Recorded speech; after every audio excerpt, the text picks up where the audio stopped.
চাওক অসমীয়াত এষাৰ কথা আছে, যাৰ নাই বাঁহ তাৰ নাই সাহ। আৰু এই বাৰীৰ চুকৰ যিজোপা বাঁহ আৰু এই বাঁহ গছজোপাই আচলতে অসমীয়া সংস্কৃতিত আছে অন্যতম এক গুৰুত্বপূৰ্ণ ভূমিকা।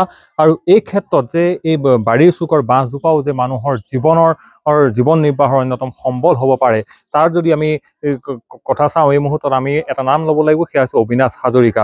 যোৰহাট জিলাৰ তিয়কৰ কমাৰখাটলৰ এজন যুৱ উদ্যোগী তেখেত অবিনাশ হাজৰিকা। আৰু যিজন অবিনাশ হাজৰিকাই আচলতে নিজৰ ঘৰখনতেই এই বাঁহ শিল্পক লগত লৈ আচলতে এক উদ্যোগ স্থাপন কৰিছে, যাৰ নাম হৈছে পাঞ্চজন্য কুটিৰ উদ্যোগ। আৰু এই পাঞ্চজন্য কুটিৰ উদ্যোগ লৈ ইতিমধ্যে সমগ্ৰ দেশৰ বিভিন্ন প্ৰান্তত তেখেতৰ যি শিল্প চৰ্চা, শিল্প কলা আচলতে তেখেতে প্ৰদৰ্শন কৰিবলৈ সক্ষম হৈছে। আৰু এই মুহূৰ্তত আমি এই পাঞ্চজন্য কুটিৰ উদ্যোগত উপস্থিত আছো। আৰু আজিৰ তাৰিখতো যদি আমি চাওঁ, এই পাঞ্চজন্য কুটিৰ উদ্যোগত কিন্তু তেখেতৰ পৰা প্ৰশিক্ষণ ল'বলৈ স্থানীয় যিসমূহ বিদ্যালয়ৰ আচলতে ছাত্ৰ ছাত্ৰীয়ে বিভিন্ন সময়ত ভিৰ কৰেহি। ৰাজ্যৰ বিভিন্ন প্ৰান্তৰ পৰা আচলতে শিক্ষাৰ্থীসকল ইয়ালৈ আহে, যে এয়া তিয়কৰ অন্যতম এখন উচ্চ শিক্ষা প্ৰতিষ্ঠান চন্দ্ৰকমল বেজবৰুৱা মহাবিদ্যালয়সকল ছাত্ৰ ছাত্ৰীয়ে তেখেতসকলে আহিছে। তেখেতসকলৰ যি কুটিৰ শিল্প বিভিন্ন ধৰণৰ যিসমূহ কলা, এইসমূহ আচলতে আয়ত্ত কৰাৰ উদ্দেশ্যে ইয়াত আহিছে। আৰু এয়াই অবিনাশ হাজৰিকা আমাৰ মাজত আছে। কিছু কথা জানিম যে এটা অসমীয়াত এটা প্ৰবাদ আছে যে যাৰ নাই বাঁহ তাৰ নাই সাহ। কিন্তু আপোনাৰ ঘৰলৈ আহিলো, যি বাঁহৰ যি আচলতে বাঁহ মানুহৰ জীৱনত বাঁহৰ কি ভূমিকা, অসমীয়া জনজীৱনত আচলতে বাঁহৰ কি ভূমিকা, সেইটো চাবলৈ আহিলে আপোনাৰ ঘৰখনলৈ আহিব লাগে। আমি দেখিলোঁ প্ৰতিটো বস্তুৱে আপুনি বাঁহেৰে এনেধৰণে নিৰ্মাণ কৰিছে। ঘৰৰ মানে চাহ খোৱা কাপটোৰ পৰা যদি আমি চাওঁ, বহা চকীখনলৈকে প্ৰতিটো বস্তু কিন্তু বাঁহেৰে আপুনি নিৰ্মাণ কৰিছে।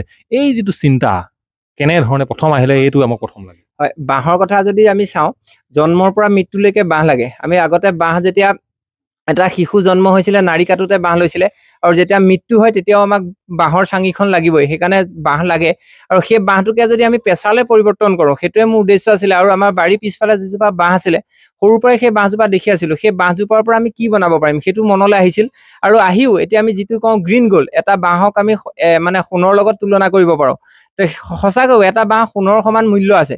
আমি যদি চাওঁ, বাঁহটো প্ৰথম যদি আমি চাওঁ, এটা বাঁহৰ আগটোৰ পৰা বাঁহৰ কলম বনাব পাৰি।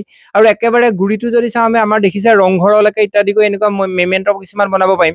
গতিকে এটা বাঁহৰ পৰা 1 লাখ মান টকালৈকে আমি উপাৰ্জন কৰিব পাৰোঁ। গতিকে আমাৰ বাঁহৰ যথেষ্ট স্কোপ আছে। আপোনালোকে দেখিছে, এতিয়া যদি আমি সৰু বাঁহৰ কিবা চুঙা এটা কওঁ, এইটো মোবাইল ষ্টেণ্ড এটা বনাব পাৰোঁ। এনেকুৱা বিভিন্ন ধৰণৰ সামগ্ৰী বনাব পাৰোঁ। আমাৰ কুটিৰ শিল্প এতিয়া ভালেই লাগিছে। আমি অলপ দিনৰ আগতে আমাৰ চেন্নাইৰ পৰা এটা পাৰ্টি আহিছিলে, তেওঁলোকে আমাৰ লগত কথা পাতি ইতিমধ্যে আমাক পইচা দিলেই। আমি চেন্নাইত এটা কাম আৰম্ভ কৰিবলৈ লৈছোঁ। আৰু বাঁহখিনি আমাৰ প্ৰায় 1000 বাঁহ ৰেডি হৈছে। আজি ৰাতিপুৱা সেই বাঁহখিনিৰ লগত কথা পাতি আৰু এটা ইউনিট তামিলনাডু আৰু এটা পাৰ্টি আমাৰ লগত কথা পাতিছে। সেইখিনিকো আমি চাগে খুব সম্ভৱ কালিলৈ মানৰ পৰা বাঁহ আমি ষ্টাৰ্ট কৰিব লাগিব। এতিয়া ভাৰতৰ বিভিন্ন জেগাত আমাৰ সামগ্ৰী গৈছে বা আমি কাম কৰিবৰ কাৰণে গৈছোঁ। আজি 10 দিন মানৰ আগতে আমেৰিকাৰ এটা পাৰ্টি আমাৰ লগত কথা পাতি আমি বনোৱা কপৌ ফুল 200 কপৌ ফুল আমি ইতিমধ্যে আমেৰিকালৈ প্ৰেৰণ কৰিছোঁ। সেইখিনি কপৌ ফুল গৈছে। তেওঁলোকে আৰু কথা দিছে আমাৰ পৰা, মানে কপৌ ফুলটো নি থাকিম বুলি কৈছে।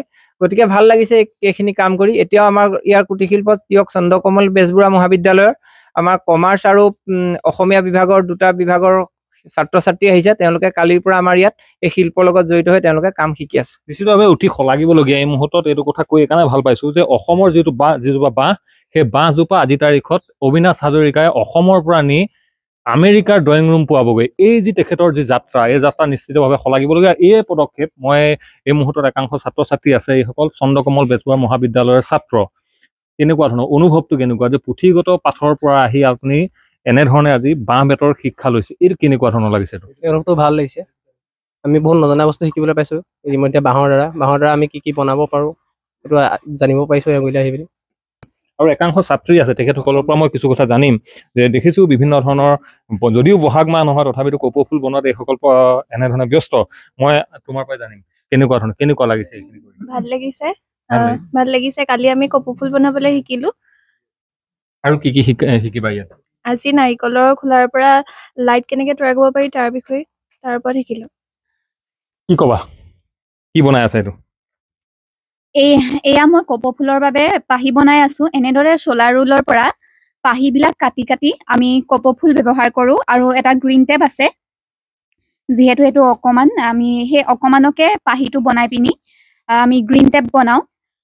আৰু সেই গ্ৰীণ টেপেৰে আমি পাহিটো এনেকৈ মেৰিয়াই পিনি কপৌ ফুলপাহৰ পাহি বনাই আৰু তাঁৰত পাহিবিলাক লগাই কপৌ ফুলপাহ আমি বনাওঁ। ধন্যবাদ জনাইছো আৰু এইসমূহ ছবি আমি টিয়কৰ পৰা দেখালো টিয়কৰ অন্যতম যি পাঞ্চজন্য কুটিৰ উদ্যোগৰ পৰা দেখাইছো আৰু এই কথা আমি এইকাৰণে কৈছো যে যিহেতু এই মুহূৰ্তত আমি এটা কথা ক'ব লাগিব যি এই শিল্প আচলতে ছাত্ৰ ছাত্ৰীসকলৰ পুথিগত শিক্ষাৰ বাহিৰত ওলাই যি গুণগত মান শিক্ষাৰ যি মানদণ্ড নিৰূপণৰ কাৰণে হওক বা বৃত্তিমূলক শিক্ষাৰ বাবে এইসমূহ যি পদক্ষেপ এই পদক্ষেপ নিশ্চিতভাৱে চন্দ্ৰকমল বেজবৰুৱা মহাবিদ্যালয়কো শলাগিব লাগিব তাৰ সমান্তৰালভাৱে অবিনাশ হাজৰিকাৰ ধৰণে এইসকল যিসকল যুৱ উদ্যোগী আজি অসমৰ বহু সংখ্যক যুৱকৰ বাবে এক প্ৰকাৰ আদৰ্শ সেইসকলৰ প্ৰতিও আচলতে নিশ্চিতভাৱে এই মুহূৰ্তত শলাগিব লাগিব এই পদক্ষেপক লৈ